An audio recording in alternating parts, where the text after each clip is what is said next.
Magandang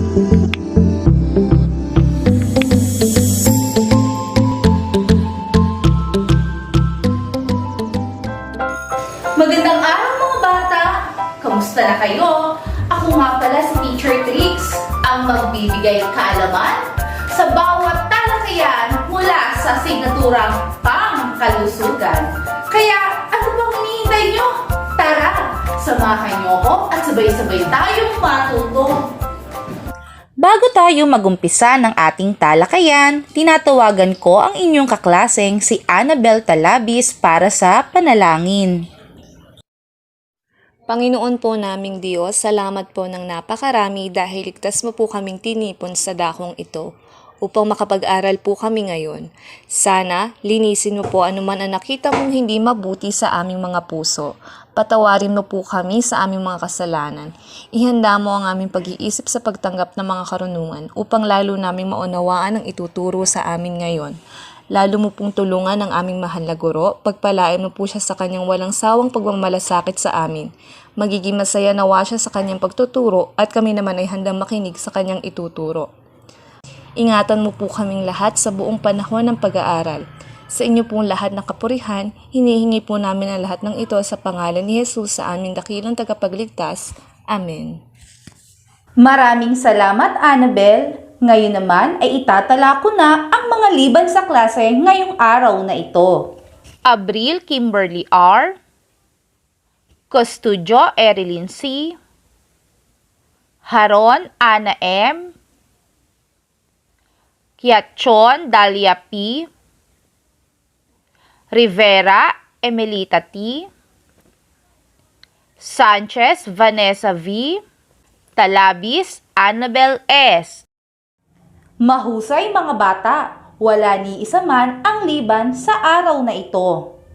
Ngayon naman ay sabay-sabay tayong lahat na mag-energizer para tulungan tayong gisingin ang ating mga diwa at maging aktibo sa pakikipagpartisipasyon sa ating klase.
Magaling mga bata! Kitang-kita ko na kayo ay nasiyahan. Maaari na kayong maupo. Ang paksa na ating tatalakayin ngayon ay mga pagbabago sa katawan sa panahon ng pagbibinata at pagdadalaga. Ang mga aralin na nakapaloob dito ay idinisenyo at isinulat para sa iyo upang maging gabay mo sa pagkatuto tungkol sa mga pagbabago sa pisikal na anyo ng mga nagbibinata at nagdadalaga. Ang mga salitang ginamit dito ay angkop para sa iyo.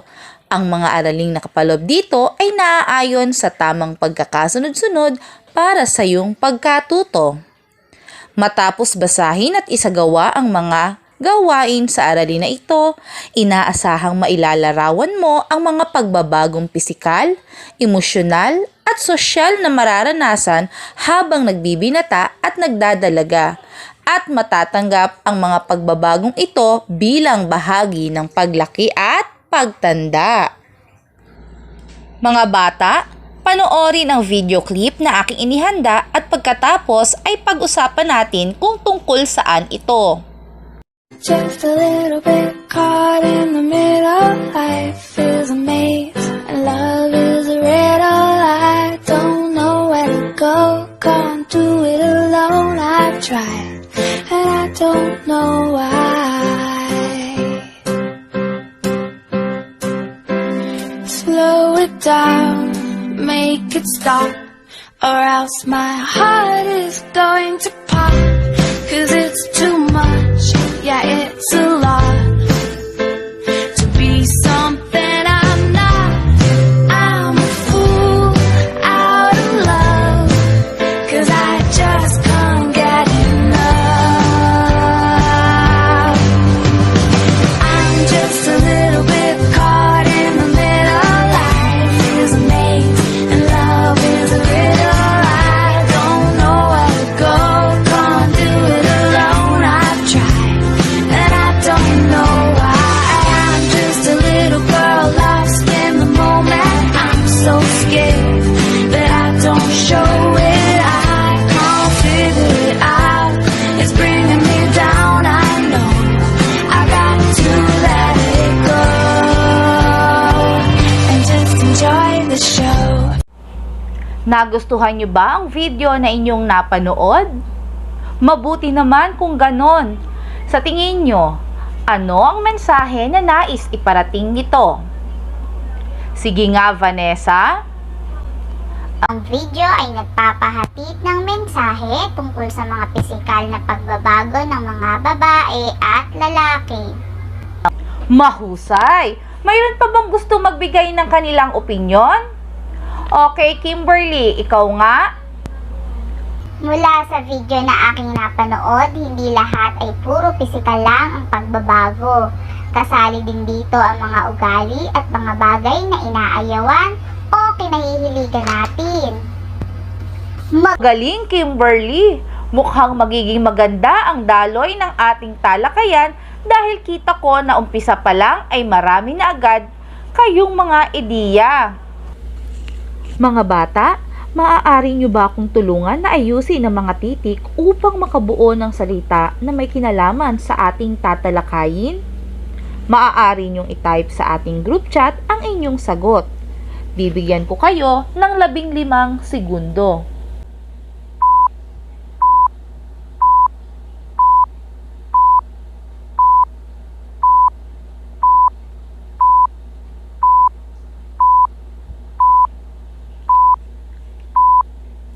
Salamat sa inyong pagtugon.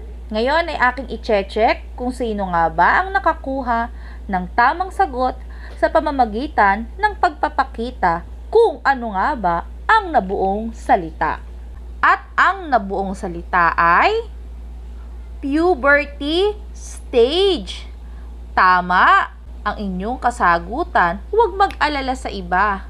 Okay lang yan. At least nag-try kayo. So, ano nga ba ang puberty stage? Nasa edad ka ngayon na nagsisimulang magbinata at magdalaga. Lahat ng tao ay dumadaan sa ganitong yugto ng buhay. Ang tawag dito ay puberty stage. Sa panahon ng puberty, ang isang tao, babae man o lalaki, ay nakararanas ng iba't ibang pagbabago sa katawan. Ang mga pagbabagong ito ay nakakaapekto sa pisikal, emosyonal at sosyal na aspekto ng bawat tao. Ang mga ganitong pagbabago sa katawan ay normal at bahagi ng paglaki at paghahanda sa isang malaki at mahalagang gampanin sa buhay at hinaharap. Anong edad nga ba nagsisimulang maranasan ng mga pagbabago sa katawan? Ano kaya ang nagiging dahilan ng mga pagbabagong ito? Ano-ano pa kaya ang mga pagbabagong nararanasan sa panahon ng puberty? Walang saktong gulang kung kailan mararanasan ng kabataang tulad mo ang pagbibinata o pagdadalaga. Sa karamihan, pumapasok sa puberty ang isang tao mula 10 hanggang 14 na taong gulang sa lalaki, kadalasang 12 hanggang 14 na taong gulang at sa babae ay 10 hanggang 12 taong gulang. May mga taong mas maaga o tinatawag nating precocious puberty o kaya ay mas nahuhuli o delayed puberty. Nararanasan ang pagbabago ngunit hindi ito dapat ikabahala ng husto. Ang lahat ng tao ay dumadaan sa pagbibinata at pagdadalaga sa iba't ibang edad. Pagbabagong pisikal. Ano nga ba ang mga pagbabagong pisikal ng mga nagdadalaga? Pagsulong ng taas at bigat, pagbabago sa sukat ng katawan, pag-unlad ng mga pangunahing bahagi ng kanilang katawan, lumulusog at nagkakahugis ang dibdib, nagkakaroon ng buwanang daloy o menstruation, paglapad ng balakang, pagtubo ng tagyawat at pagtubo ng buhok sa iba't ibang bahagi ng katawan, pag-iiba ng kilos at tulad ng pagiging palaayos, pagkakaroon ng interes at paglalagay ng pampaganda at palamuti sa katawan. Para naman sa pagbabagong pisikal ng isang nagbibinata, pagsulong ng taas at bigat, mabilis na pagunlad ng kalamnan na nagbibigay kakayahan sa paggawa ng mabigat na gawain, unti-unting lumalaki ang kasariang panlalaki, nagkakaroon ng tagyawat at tinutubuan ng buhok sa iba't ibang bahagi ng katawan tulad ng kilikili at sa binti. Makikita rin ang pagtubo ng bigote at balbas. Nagbabago at lumalaki ang boses. Ano naman ang mga pagbabagong sosyal at emosyonal? Una, nagkakaroon ng crush o paghanga. Naglalahad ng problema o opinyon sa kaibigan. Nagkakaroon ng mga grupo o kaibigan. Nagkakaroon ng tiwala sa sarili.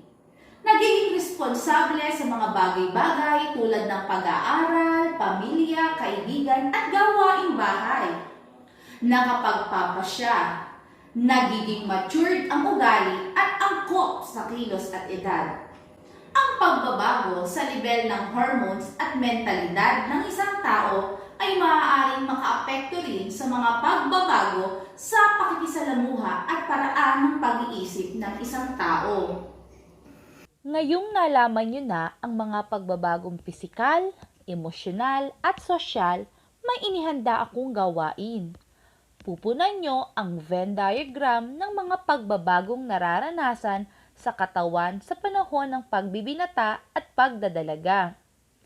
Narito ang Venn diagram. Bibigyan ko kayo ng 3 minuto para gawin ang gawaing ito. Handa na ba kayong ipakita ang inyong ginawa? Narito ang picture shuffle para ipakita kung sino ang ating mapipili para ipakita ang kanilang gawa. Handa na ba kayo?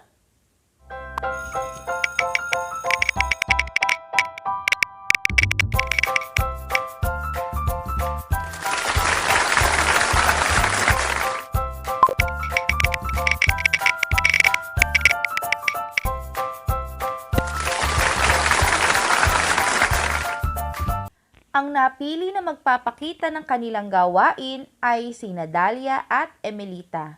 Pakinggan natin ang kanilang ginawa.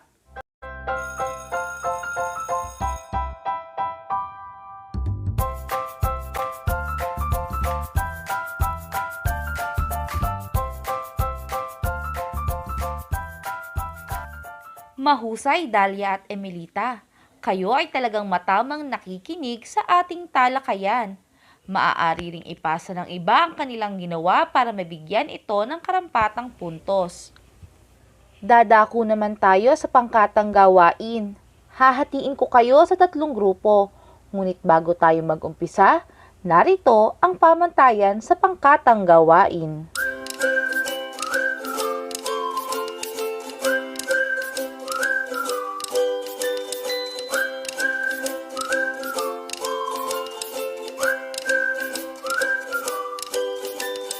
Ngayong alam nyo na ang mga pamantayan sa inyong gagawin, narito ang gagawin ng pangkat 1. Kompletuhin ang chart batay sa aralin.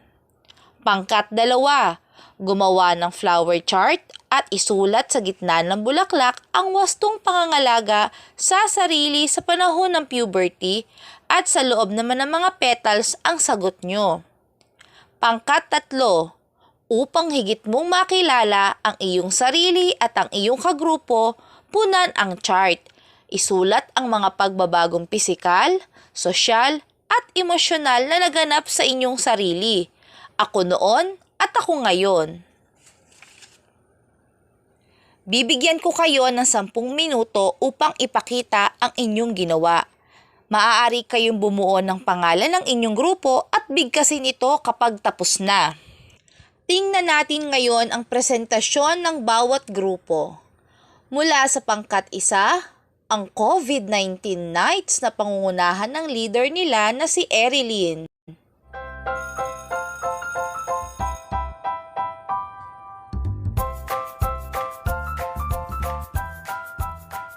Sunod ay ang pangkat 2. Wow! Ang mga COVID-19 warriors na pinangungunahan ng leader nila na si Ana.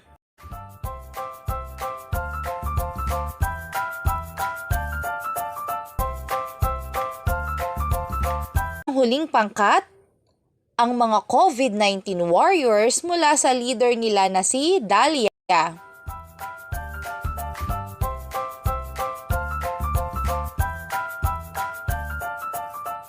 Mahusay ang bawat pangkat. Nasunod nila ang mga pamantayan ng pangkatang gawain. Kaya lahat kayo ay nakakuha ng 5 puntos. Bilang bahagi ng pagtatapos ng ating talakayan, may isang gawain na kung nakahanda sa ating Google Classroom upang lubos na masukat ang inyong natutunan sa araw na ito. Isulat sa patlang ang P kung pagbabagong pisikal, E kung pagbabagong emosyonal, at S kung pagbabagong sosyal ang isinasaad sa bawat bilang. Number 1. Maigting ang pakikipagkaibigan at pakikipagtunggali sa iba. Number 2. Magiging matured ang ugali at angkop ang kilos sa edad. Number 3. Pagsulong ng taas at bigat. Number 4, nagkakaroon ng crush o paghanga. At number 5, nagkakaroon ng tagyawat. Bibigyan ko kayo ng 5 minuto para sa ating Google Classroom. Mga bata, lagi nating tandaan na ang lahat ng bagay ay nagbabago. Ang tao at panahon ay nagbabago.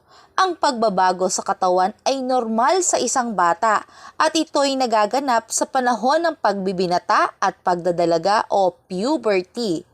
Ito ay isang yugto sa buhay ng isang tao kung saan ang kanyang pangangatawan, emosyon at pag-iisip ay lumalawak at umuunlad upang maging ganap na lalaki o babae. Nag-enjoy ba kayo mga bata? Magaling! Kaya dito na nagtatapos ang ating talakayan. Samahan niyo ako ha! Hanggang sa muli! Paalam!